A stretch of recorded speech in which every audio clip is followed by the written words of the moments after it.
ciclo de conferencias Oaxaca en el debate nacional. Está cumpliendo ya cerca de 3 años y que tiene el propósito, como ustedes saben, traer aquí a Oaxaca, con invitaciones como la que hicimos al doctor Enrique Frescano, traer aquí a Oaxaca el debate de los grandes temas nacionales. Hace tiempo, un historiador inglés, Robin G. Collingwood, definió así los fines de la historia. Cito: la historia, decía, es la disciplina del autoconocimiento humano. Conocerse a sí mismo significa conocer lo que se puede hacer, y puesto que nadie sabe lo que puede hacer hasta que lo intenta, la única pista para saber lo que puede hacer el hombre es averiguar lo que ha hecho. El valor de la historia, por lo tanto, consiste en que nos enseña lo que el hombre ha hecho y, en este sentido, lo que es el hombre. Todavía él habla del hombre así en sentido masculino, pero se refería al conjunto de los seres humanos. Estas palabras de Collingwood responden, creo yo, con economía a la pregunta ¿para qué se estudia la historia? El estudio de la historia es una indagación sobre el significado de la vida individual y colectiva a través del tiempo. Hasta el momento no se ha encontrado otra guía mejor para adentrarse en la complejidad de la existencia humana que este arte, inventado hace tiempo en los albores de la civilización. Desde muchos años atrás, el historiador se ha pensado un deudor de su grupo social. Conoce el oficio a través de las enseñanzas que recibe de sus maestros. Aprende la arquitectura de su disciplina, desmontando y rehaciendo los modelos heredados del pasado. Descubre los secretos del arte por el análisis que hace de las distintas técnicas imaginadas por sus colegas. Sus libros de cabecera son a menudo obras escritas en lenguas ajenas a la suya y nutridas por las culturas más diversas. Es decir, desde que elige su vocación hasta que aprende a encauzarla, está rodeado de condicionantes sociales inescapables. La costumbre de leer la historia de un país a través de lo que hoy llamamos historia nacional nos ha hecho olvidar que detrás de la historia escrita, generalmente por los vencedores, permanecen latentes las versiones de los grupos marginados y oprimidos, e incluso la versión de los derrotados. Una respuesta adecuada sobre el sentido y los propósitos de la narración histórica debería incluir las interpretaciones del pasado hechas por los sectores marginados, para así hablar, sino de una inalcanzable historia total, al menos de una historia más plural, más representativa de la diversidad social que constituye a las naciones. En ese largo e interminable aprendizaje de su oficio, el historiador va descubriendo las cambiantes formas que se le ha dado al oficio de historiador, a las funciones de la historia. Entre ellas quiero recordarle a ustedes solamente algunas. Primero, el relato histórico como discurso de identidad. Cuando el vuelo de la historia nos acerca a las tareas que nuestros antecesores le asignaron al rescate del pasado, advertimos que las funciones de la historia han sido variadas. También observamos que buena parte de esas tareas se concentró en dotar a los grupos humanos de identidad, cohesión y sentido colectivo. Dotar a un pueblo de un pasado común y fundar en ese origen remoto una identidad colectiva es quizá la más antigua y la más constante función social de la historia. Se inventó hace mucho tiempo y sigue vigente hoy día. Como dice el escritor John Updike, el historiador sigue siendo el especialista de la tribu que tiene el encargo de contarle a los demás lo que todo grupo necesita saber. ¿Quiénes somos? ¿Cuáles fueron nuestros orígenes? ¿Quiénes fueron nuestros antepasados? ¿Cómo llegamos a este punto o a esta encrucijada de la historia? Esas características explican el gran atractivo que tiene el relato histórico y su vasta audiencia continuamente renovada. Atrae al común de la gente y al curioso porque el relato histórico los transporta al misterioso lugar de los orígenes. Al tender un puente entre el pasado distante y el presente incierto, el relato del historiador establece una relación de parentesco con los antepasados próximos y lejanos y un sentimiento de continuidad en el interior del grupo, el pueblo o la nación. El conocimiento de lo extraño y remoto. Si el estudio de la historia ha sido una búsqueda infatigable de lo propio, su práctica es un registro de la diversidad del acontecer humano. La inquisición histórica nos abre al reconocimiento del otro, aquello que es distinto y extraño a nosotros, y en esa medida nos hace partícipes de experiencias no vividas, pero con las cuales nos identificamos y formamos nuestra idea de la pluralidad, de la diversidad de la aventura humana. Para el estudioso de la historia, la inmersión en el pasado es un encuentro con formas de vida distintas, marcadas por la influencia de diversos medios naturales y culturales. Por esos rasgos peculiares, a la práctica de la historia podríamos llamarle el oficio de la comprensión. Obliga a un ejercicio de comprensión de acciones y motivaciones de seres humanos diferentes a nosotros. Y como esta tarea se practica con grupos y personas que ya no están presentes, es también un ejercicio de comprensión de lo extraño, una obra de comunión y amistad con el otro. Dicho en forma resumida, el oficio de historiador exige una disposición para el asombro, una apertura a lo diferente y una práctica de la tolerancia. Como dice un historiador inglés, Owen Chadwick, el oficio de historiador requiere la humildad del corazón y la apertura de la mente, dos cualidades que proverbialmente se ha dicho que son indispensables para la comprensión histórica. Registro de la temporalidad.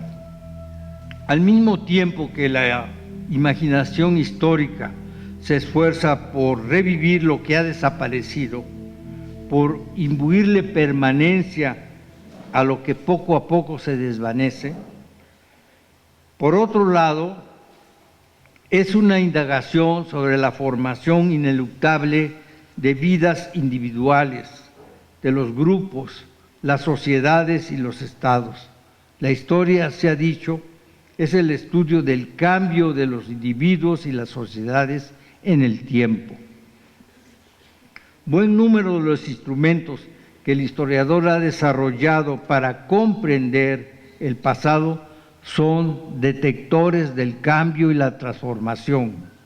El historiador registra el cambio instantáneo, casi imperceptible, que el paso de los días provoca en las vidas individuales y colectivas, pero también estudia los impactos formidables producidos por las conquistas, las revoluciones y las explosiones políticas que dislocan a grupos étnicos, pueblos y naciones.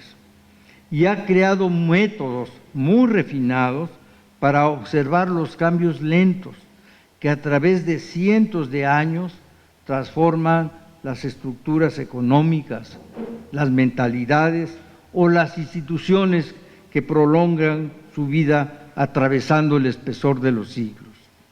Gracias al análisis de estos diversos momentos de la temporalidad, el estudio de la historia nos ha impuesto la carga de vivir conscientemente la brevedad de la existencia individual, la certidumbre de que nuestros actos de hoy se apoyan en la experiencia del pasado y se prolongarán en el futuro, y la convicción de que formamos parte del gran flujo de la historia, de una corriente mayor por la que transitan las naciones, las civilizaciones y el conjunto de la especie humana. La historia y el encuentro con lo irrepetible.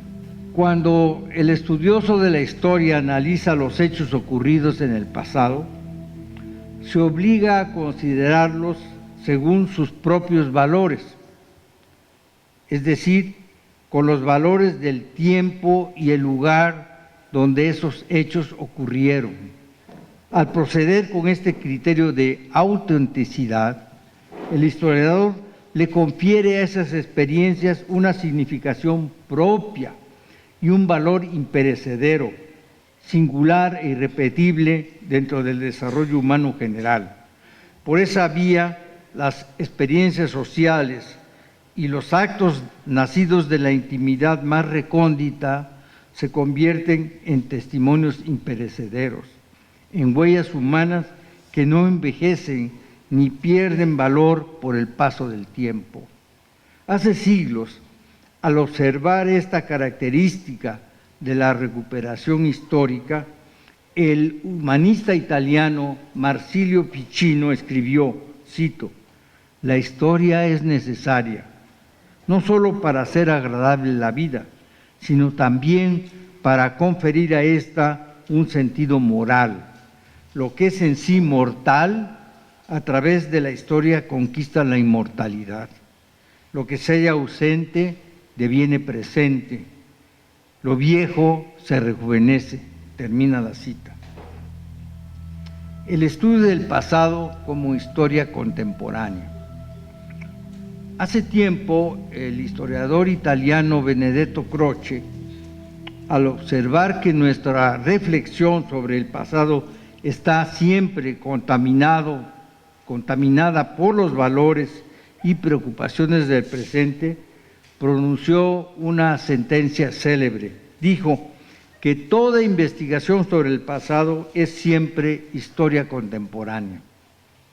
Esta sentencia, llevada a su extremo último, querría decir que el historiador, por más esfuerzos que haga para situarse en el pasado y analizarlo con sus propios valores, no puede escapar a la determinación de interrogarlo desde el presente y de producir por ello, casi fatalmente, una imagen del pasado transida de las presiones y expectativas del momento en que escribe.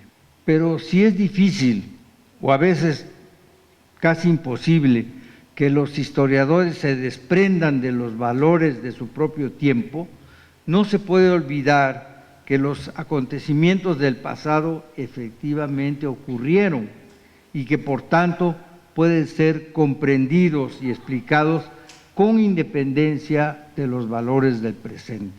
Si bien los hechos acontecidos en el pasado no son susceptibles de ser conocidos directamente por el historiador, sin embargo, dejaron huellas que pueden ser registradas, analizadas e interpretadas. Carlo Ginzburg, el gran historiador italiano, nos recuerda que precisamente este conocimiento indirecto, por medio de rastros, huellas e indicios, es el conocimiento propio de la historia, lo que distingue a este saber de otras formas de conocimiento. ¿Es la historia maestra de la vida? Desde la antigüedad hasta fines del siglo XVIII, Era común escuchar en la tertulia social, en el salón de clases o en los discursos que recordaban los hechos pasados, el dicho de que la historia es maestra de la vida. La expresión historia magistra vitae fue acuñada por Cicerón hace mucho, basándose en ejemplos griegos. Con esa frase se quería decir que quien leía libros de historia o quien examinaba con atención los hechos pasados que habían conducido a tal o cual resultado, podría utilizar esos conocimientos para no incurrir en los errores que afectaron a nuestros ancestros o para normar los actos de la propia vida, apoyándolos en la experiencia del pasado. Hegel cortó esta pretensión con una sentencia tajante. Escribió: lo que la experiencia y la historia nos enseñan es que los pueblos y los gobiernos nunca han aprendido nada de la historia y nunca han actuado según las doctrinas que de ella se podrían haber extraído. Termina la cita. En nuestro tiempo, Agnes Heller observó que los pueblos y los gobiernos no son niños en absoluto, y para ellos no existe un maestro llamado historia. Como reconoce Heller, si es verdad que no extraemos lecciones de la historia, constantemente estamos aprendiendo de los hechos históricos del pasado. Estas consideraciones, dice la misma Heller, nos llevan a la conclusión de que la historia no nos enseña nada, puesto que somos nosotros los que, aprendiendo de ella, nos enseñamos a nosotros mismos. La historicidad, la historia, somos nosotros los maestros y los discípulos en esta escuela que es nuestro planeta. La historia no continúa avanzando, porque no avanza en lo absoluto. Somos nosotros los que avanzamos. Y cita a Vico, quien dijo: solo podemos entender un mundo que nosotros mismos hemos creado. No nos limitamos, por lo tanto, a andar a tientas en la oscuridad. El rayo que ilumina las zonas oscuras de nuestro pasado es el reflector de nuestra conciencia, y es nuestra conciencia, nuestra voluntad, los que nos puede transmitir el pasado y llegar a conocer el pasado. La historia y la construcción crítica del pasado. Otra función social que cumple la historia proviene de los hábitos establecidos por sus propios practicantes. En los últimos 2 siglos, pero sobre todo en el que acaba de pasar, el estudio de la historia se convirtió, más que en una memoria del pasado, en un análisis de los procesos del desarrollo humano, en una reconstrucción crítica del pasado. Como dijo Marc Bloch, el verdadero progreso en el análisis histórico llegó el día en que la duda se hizo examinadora, cuando las reglas objetivas fueron elaboradas paulatinamente y permitieron discernir entre la mentira y la verdad. A través del examen cuidadoso de los vestigios históricos, sometiendo los testimonios a pruebas rigurosas de veracidad y autenticidad, y atendiendo más al cómo y el por qué ocurrieron los hechos, el relato histórico se transformó en un saber crítico, en un conocimiento positivo de la experiencia humana. La investigación histórica estableció entonces la regla que dice que una afirmación no tiene derecho a producirse sino a condición de poder ser comprobada. Y nos advirtió de que todos los venenos capaces de viciar un testimonio, la impostura es el más violento, el más terrible. En los siglos XIX y XX, en Europa, en América, en todas partes, los historiadores propugnaron por una ampliación de su disciplina, de sus tareas, entonces encerradas en la historia política e institucional. Así, en la medida en que el historiador tuvo mayor atención a la crítica y selección de sus fuentes, y en la medida que mejoró sus métodos de análisis, y sobre todo en la medida en que entró en contacto con las ciencias sociales y con las disciplinas humanísticas, en esa misma medida se transformó en un impugnador de las concepciones del desarrollo histórico fundadas en los mitos, la religión, los seres providenciales, los nacionalismos y las ideologías de cualquier signo. De este modo, la práctica de la historia se convirtió en un ejercicio crítico y desmitificador, en una empresa razonada de análisis, como quería Marc Bloch. En contraste con la historiografía o con la tradición histórica que privilegiaba el análisis de las instituciones y de la vida política, la nueva historia se interesó por casi todos los ámbitos del pasado.